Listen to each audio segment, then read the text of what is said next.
Hey guys, and welcome back to the Midlife Awakening. This is a podcast about transformation for women who are waking up to who they really are while navigating everything that comes with midlife. I'm so glad that you're here. Now, tell me if this sounds familiar. Lately, you've been feeling more emotional than usual, more reflective, maybe even a little raw. You might be revisiting old patterns or feeling a deep need to slow down and be with yourself. If that's you, you're not alone. We're stepping into a new energetic cycle beginning on October 23rd. And this one is inviting us inward. It's not a time for pushing or proving. It's a time for releasing, reflecting, and reconnecting. I call this period our seasonal inner work, and it has the theme of Scorpio around it. It's a time to notice what's asking to be healed, to face what we've avoided, and to gently let go of what no longer fits. Because if midlife has taught us anything, it's that ignoring what's uncomfortable doesn't make it go away. It just buries it deeper. Until life, your body, or your relationships start reflecting back to you. So in this episode, we'll talk about what shadow work really means, why it often surfaces so strongly in midlife, what happens when we avoid it, why is it so important to do this work during Scorpio season, and how to begin approaching this work in a way that's compassionate and grounded. I'll share some of my own reflections, particularly around shame and vulnerability, and how they shape my growth for this season. Plus, I'll be inviting you into a new space that I'm creating, which I'm very excited about, where we can explore this journey together. So, let's dive in.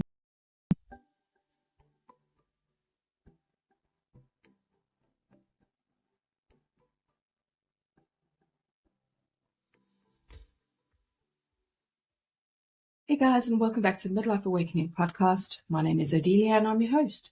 I'm so grateful that you're here. Now, if you're a regular listener, welcome back. I've missed you. And if you're joining me for the first time, I'm really glad that you found your way here. So, this week we are talking about shadow work. So what is shadow work really? When people hear the words shadow work, it can sound a little intense. But it's really about bringing awareness and compassion to the parts of ourselves that we've hidden or denied or repressed. Your shadow might show up as self-doubt, jealousy, perfectionism, or even people-pleasing. It's the emotional undercurrent behind the patterns that quietly shape your life. But here's the thing. Most people don't realize your shadow isn't only made up of the bad parts. It also contains the good parts of what you've suppressed. Your creativity, your sensuality, your confidence, your voice, your playfulness. All those parts of you that didn't feel safe to express when you were younger. So shadow work isn't about shame. It's about integration. Reclaiming what's been lost or buried. Let me give you a couple of examples. Maybe as a child you were told you were too sensitive. I know I got this a lot. So you learned to shut down your emotions. That suppressed sensitivity might now show up as emotional numbness. But when you integrate it, it becomes your greatest strength in the form of empathy and intuition. Maybe you were praised for always being the responsible one. And somewhere along the line, you buried your playful and carefree side because you had to grow up too early. So reconnecting with that joy becomes part of your healing. Getting that opportunity to be a kid again. On the flip side, maybe you were criticized for being stubborn or outspoken. So now you avoid conflict. But that assertiveness, when you integrate it, becomes healthy boundaries and self-respect. So whether it's the part of you you've been told was too much or not enough, this work is about bringing them into light. Not to fix them, but to set them free. This new energetic cycle that we entered into on the 23rd of October that I mentioned, it will run until the 21st of November. And it's infused with this deep Scorpio energy. And it invites us to go beyond the surface healing, meet the truth that lives beneath. This cycle is not just about shadow work, although you might see these themes come up and support your transformation. It can also be about money, how you invest your money or your partner's money. So again, a really good time to do some work on your money patterns and beliefs. It can also be about deep diving, researching topics that you're interested in, like psychology and the taboo. So whatever is coming up for you this cycle, go with it as the energy is there to support you. During the cycle, I have decided to work on my shadow side in the form of beliefs and patterns that I have about money. Shadow work isn't about fixing or judging yourself. It's about meeting those parts of you with curiosity and grace. When you can do that, when you stop turning away, you create space for healing. You reclaim the energy that's been tied up in shame, fear, or control. It's less about becoming someone new and more about returning to who you really are. Now, why does this generally show up in midlife? Well, midlife by nature is a transformational portal. It's when our soul starts whispering, who am I? And who do I want to be? It's when those old identities, the roles you've played, the expectations you've carried, begin to fall away, and you will be pushed to start making space for the new version of yourself to emerge. But that can only happen when we start to do the work. I talk about this every week, week after week. We need to do the work. You might find yourself questioning what you really want, why you're still repeating certain patterns, or why certain emotions keep resurfacing. According to psychologist Carl Jung, who I'm a fan of, this is no coincidence. He said that in the first half of life, we focus on building our outer world, our careers, our families, these roles that we play, how success and becoming successful, or society's vision of success rather. But somewhere around midlife, something shifts. He describes it as a point where the conscious self, the part of us that we show to the world, has drifted too far away from the unconscious, the part that holds our deeper truths, our emotions, and our potential. And the psyche naturally wants to bring these two back together.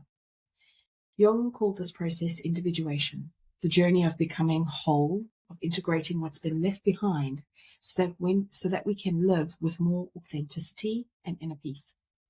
So when things start to feel uncomfortable in midlife, the restlessness, the self-questioning, the sudden emotional triggers, that's your psyche calling you into deeper alignment.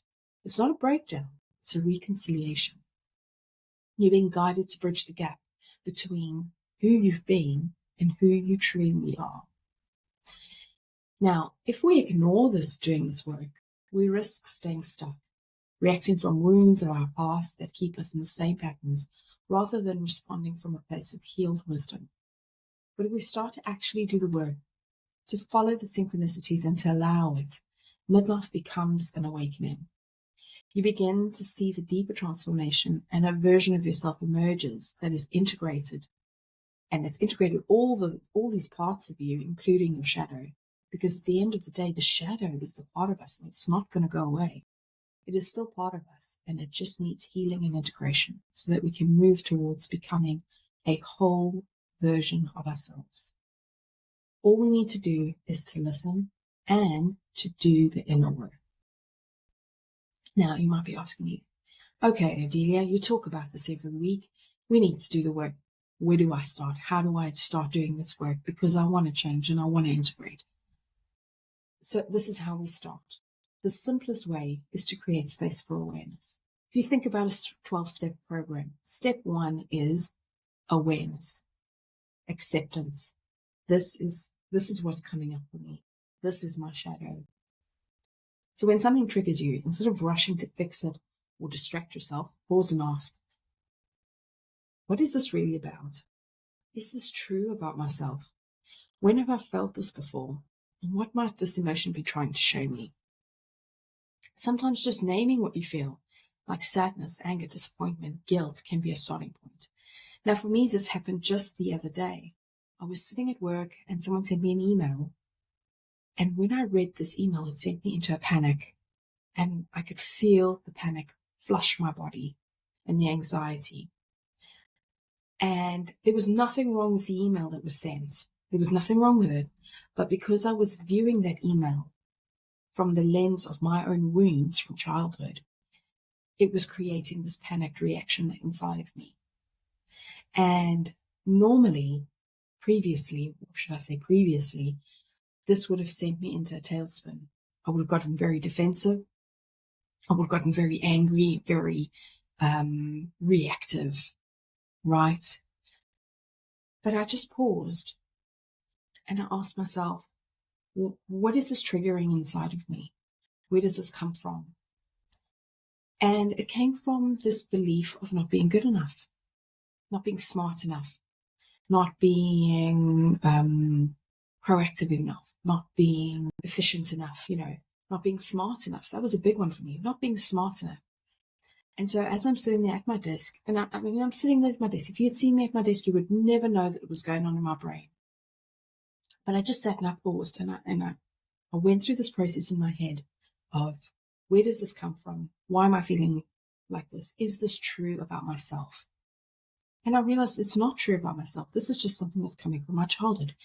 And that really calmed me down. And then I was able to reread the email with this fresh perspective, and it didn't trigger me. And I could see the email for what it was.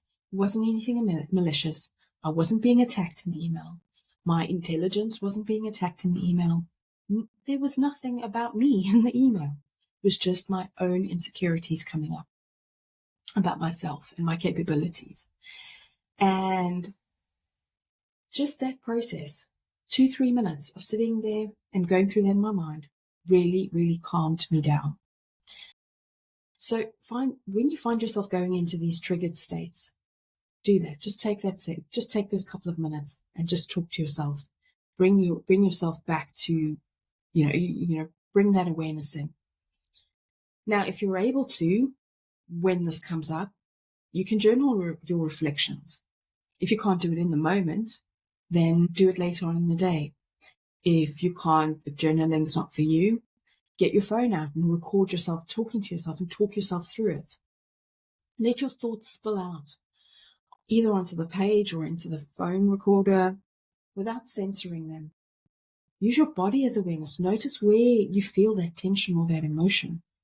That's what I did. I was sitting there and I was thinking, where am I feeling this in my body? And I could feel like my face was flushed.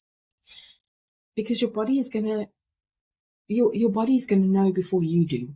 Okay, and it reveals what the mind is resisting. So here's something magical that often happens once we create that inner space, right? We start seeing synchronicities in our life. Now, I talked about this in episode 1, that in midlife we tend to see synchronicities, and these synchronicities are pushing us in the direction of where we need to do our healing, where we need to be moving towards. You might start noticing that the universe starts nudging you, pointing you towards what's ready to be healed or integrated. And this will only keep getting louder until we do the work of healing and integrating. Something on social media that keeps popping up when you're scrolling that seems random, so random, but really relevant on some inner level. And it touches you at your core. And your inner knowings knows that this is something you need to do. Maybe a friend tags you on something that you have never explored, or you never thought that they were interested in or considered, but somehow it just makes sense. So in midlife, these synchronicities, they often become louder because your soul is more awake. You're paying attention. And when you follow them, even if you don't fully understand them, you'll start seeing how beautifully guided this process really is. This isn't about diving into every dark corner all at once. Please don't do that. You'll send yourself into a healing crisis. It's all about gentle consistency, meeting yourself with patience, one layer at a time, and trusting the signs along the way. For me, the synchronicities seem to always show up about a week or so before we move into the next season of inner work. And so this is what happened to me just before we moved into Scorpio season. It was about a week or two before. This thought popped into my head about a course that I had signed up to do last year, an astrology course, because, I study astrology. And it was a course that I'd signed up to do around inner work, inner child healing and shadow work, where you can identify it in a birth chart. It was a short course, about 4 weeks long. But at the same time, I had signed up to do another more intensive course. And so I was focusing on the other intensive course and didn't have time to do any of the work for the inner child healing course. And the lecturer at the time knew this. So this thought popped into my head that, I still have to do that course. I haven't done it yet. It's coming up to the 1-year mark, and I think I only have access to the course material for a year. So I better, log in and start working through the course material. before I lose access. Because it was something I was really interested in and wanted to do, because it's something I'd like to add into the readings that I do for people. And literally a day or two, it was either the next day or it was the day after that, I got an email from the lecturer to say, I know you didn't get a chance to do the course properly last year. You weren't able to attend the lectures because you were doing the other course that I offered. Would you like to attend the lectures for this year's course? Because I've just restarted the course. I'm doing it again this year, and it's the lectures, the lessons are starting on Saturday, and you could attend for free just because I know you didn't get a chance to do it the first time last year. And I was just blown away. I couldn't believe that had just happened. Within the space of 2 days, getting that thoughts in my mind and then getting that validation by the email from the lecturer. So of course I signed up and I said, I'll absolutely come to the classes. Thank you so much. I'm really grateful for that opportunity. I attended the first lesson and she started talking about one astrological point on the birth chart, which is called Black Moon Lilith. Now, every time I hear someone talking about Black Moon Lilith in any of my astrological courses, there's something deep within my soul that that resonates with just the name. It's like something from another lifetime, possibly. And there's such a connection to it. So I always really, really tap in and enjoy when people talk about it. And so after the class ended, now Black Moon Lilith in our birth charts represent our shame and our trauma and how to heal that. So for me, after the class ended, I went into this deep dive. I looked at where Black Moon Lilith is in my own chart, and I started doing some journaling and some work around that, based on what I had just learned in the class and based on the research that I did. I was literally straight after the class, into the early hours of the morning, I was doing this.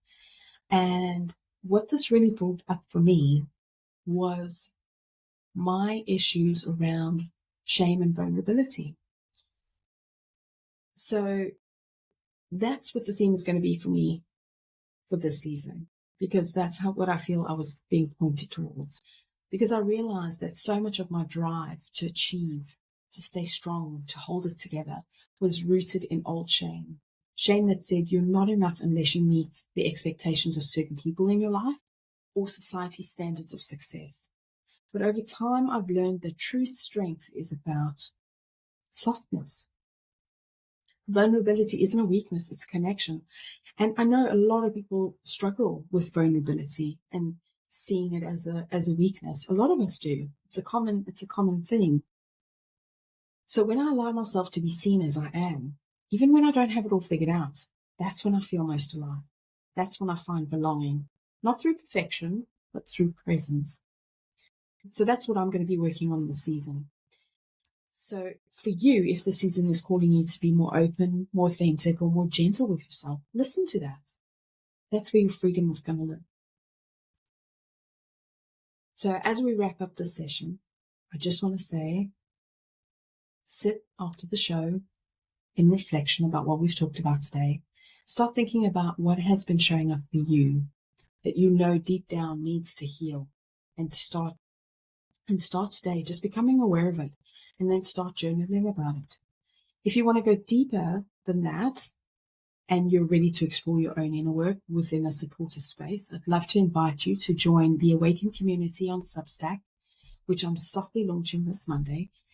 And the first 30 members to join will lock in a lifetime membership at a discounted price. My intention is that this will be a place where we can gather to reflect, to learn, and to grow together through the seasons of midlife. We'll explore these themes with guided practices, reflections, book discussions, and eventually expert sessions. And they're all going to be centered around awakening, healing, and transformation in midlife. Because we don't have to walk this path alone. We grow through connection, through shared stories, and through remembering that healing is not a destination, it's a rhythm. So if you're feeling that pull, you can find the link in the show notes and join us as we begin this next energetic cycle together. If you're not ready for that, that's okay too. check the link in the show notes to download a little guide on some examples of shadow work matched up with some great books and podcasts that can help you with that specific piece of work. I've done this just for you. If you've made it this far, thank you so much for listening. I appreciate you more than you know, and I truly hope this episode has resonated for you. If it did, I'd be ever so grateful if you'd share it with someone who might need to hear it too. Let's get the word out. Let's heal the collective. This podcast every week is a true labor of love. And it really means the world to me to be able to share it with you. I know I say this every week. I do. I say it every week. It's a labor of love. So if I could ask you just one small thing in return, it's if you could please take a moment to follow, rate, and review the show. That helps me more than you know in keeping it going and helping me reach others on their healing journey. I truly cannot do this without you. You know, it gets lonely on the side of the microphone when I'm doing this work and sending it out there, and I don't know if it's reaching anybody. I don't know if it's impacting anybody. And to be able to know that what I'm doing is helping, even if it's one person, I mean, that's truly rewarding and will keep me going and keep me motivated, because I'm not perfect. I have my moments where, you know, I've had 2 weeks where I was just feeling really down and like, you know, should I continue with this? I don't know if I should. Am I even reaching anybody? Am I even helping anybody? Because I don't know if I am. So that would be really great if you could, you know, show a girl some love. Let me know that you're out there and that you're enjoying the content. If you want to stay connected between episodes, come and follow me on my healing journey on Instagram and TikTok. I'm trying to post more. I really am. But yeah, I mean, life happens, right, with kids and all the rest of it.